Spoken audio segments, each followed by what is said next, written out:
Well, yesterday was a rough day. I was baling hay, and I was on a farm that I never baled hay on before. And we were raking it, and look what I got. That is not hay. That is a rock. That's about the size of the rock that went up in there. Well, as you can see over there on the right hand side, there's a hay dog that's busted off.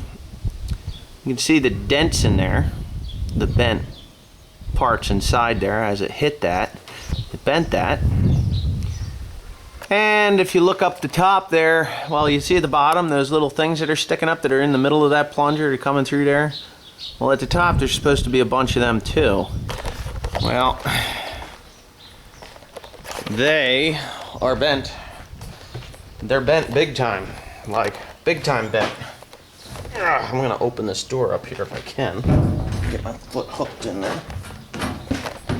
All right, don't do it. Okay. Now,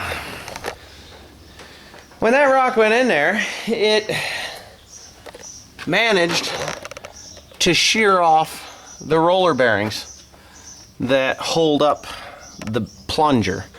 And when it did that, this is the shaft mount for those bearings.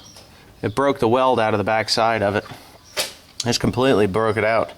On this side, there's a roller in there on that center bolt there. That has gotten bent back pretty bad. Actually, it's bent back so bad that the plunger jumped out of its track. Now let me open this side up. Okay. Jumped out of its track, which, you know, whatever.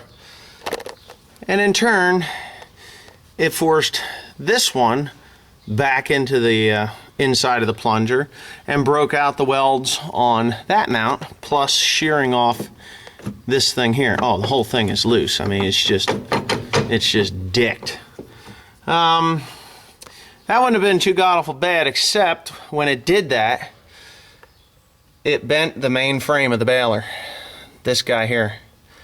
Not only did it bend it here, it bent the half-inch plate guide up in there. You can see it's really bad. Let me get this string. It's really bad. Really bad. You can see the bend in it, and that it's actually sticking out. It's bowing out. And up inside there where this grease gizmo here is mounted, that is bent. I can see a bow here in this part of the frame, which holds the trip mechanism for the stuffer forks. So that thing is bent, really bad. Huh. Yeah, I'm gonna go on up to the top of the baler now and show you what I can see up here. I don't know if it bent the housing or the plate that holds the knotter frame, but right here I can see a slight bow up as it came in on this side, and I can see a slight bow up. Well, I'm worried is that it's bent the center shaft in this knotter frame, which is really bad. Each one of those knotter frames, each one of the knotters themselves is about $1,800 to $2,000, which makes 6 of those. So we'll just do a quick math job here. 2 times 6 is 12,000 bucks. Just for those. Now, I don't know if it did anything to them, whether it cracked anything, I'm not sure. But anyway, whatever it's done, it's not good. Okay, now I'm at the top of the plunger here, and you can see that when it broke loose, it came upwards. You can see how it bent the frame of the baler outward. It rippled the frame down in there pretty badly. Came up and bent that whole frame out. Now, I don't know unless I get a straight edge.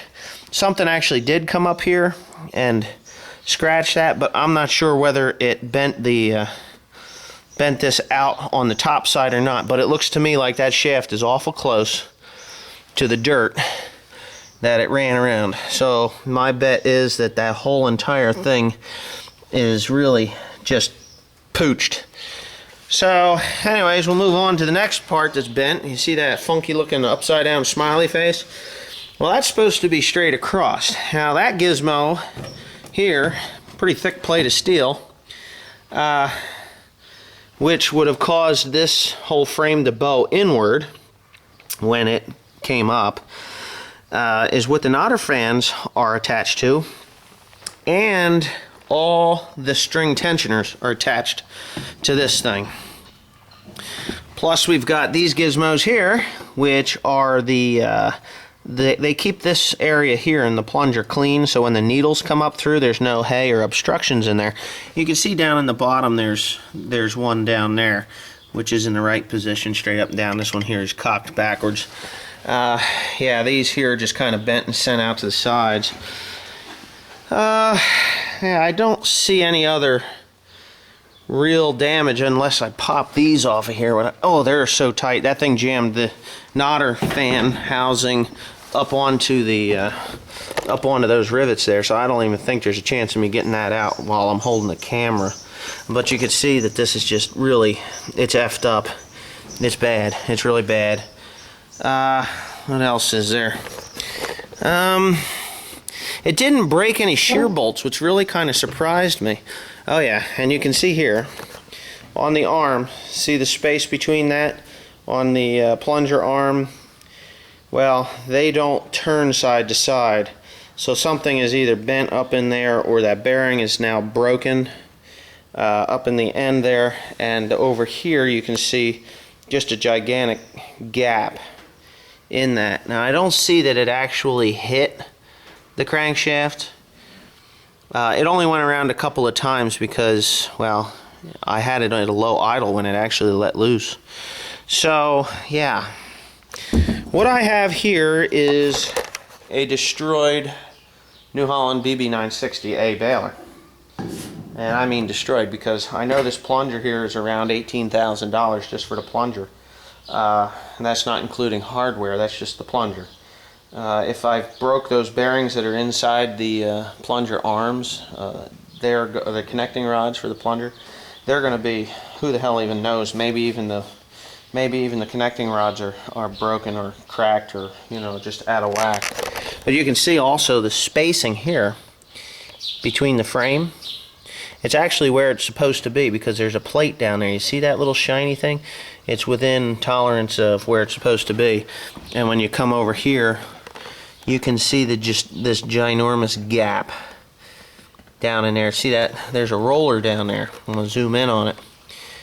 That roller is actually supposed to be against the side of the rail on the baler, the frame itself. So this frame is bent out about an inch down there. There's just no way that this baler is ever going to run right again. Yeah, oh, I can see there's peeled steel down in there.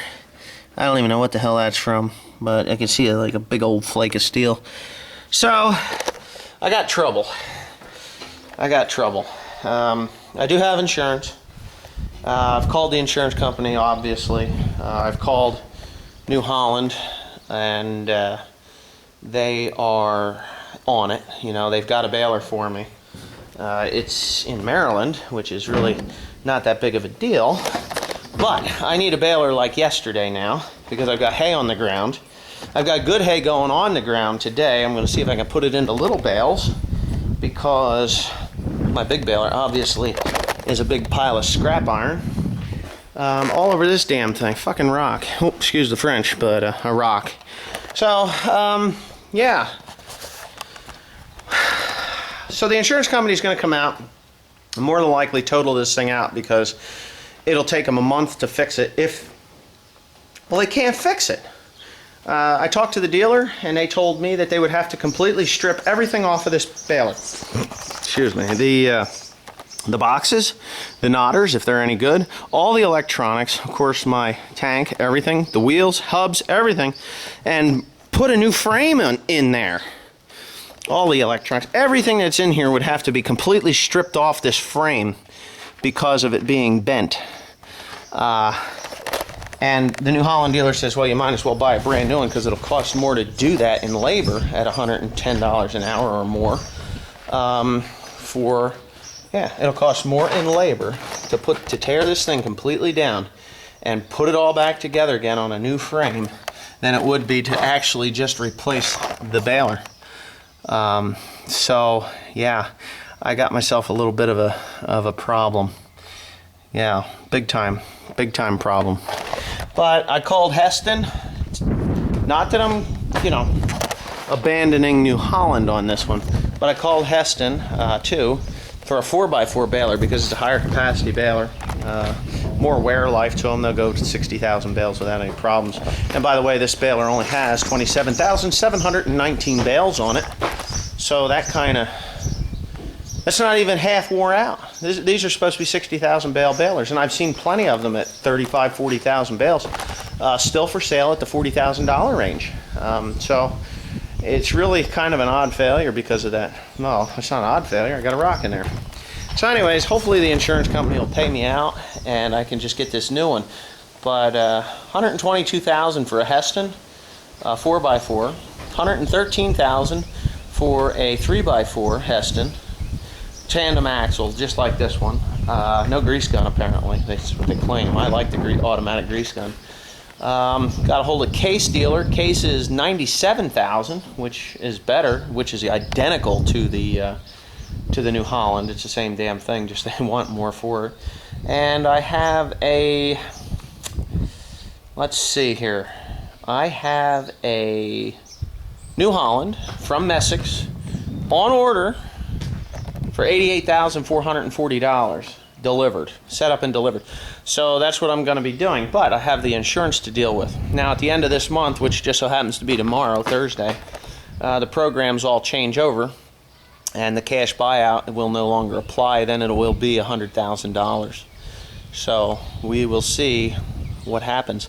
I may just take the money from the insurance company, go buy 2 used 4x4s with, you know, maybe 30,000 bales through them. They're half worn out. Buy 2 of them, then I'll have a backup, you know, or buy a good used one for say $45,000, $50,000, and go buy a tractor. So yeah, we'll see what happens. Yeah, just see what happens. I don't know.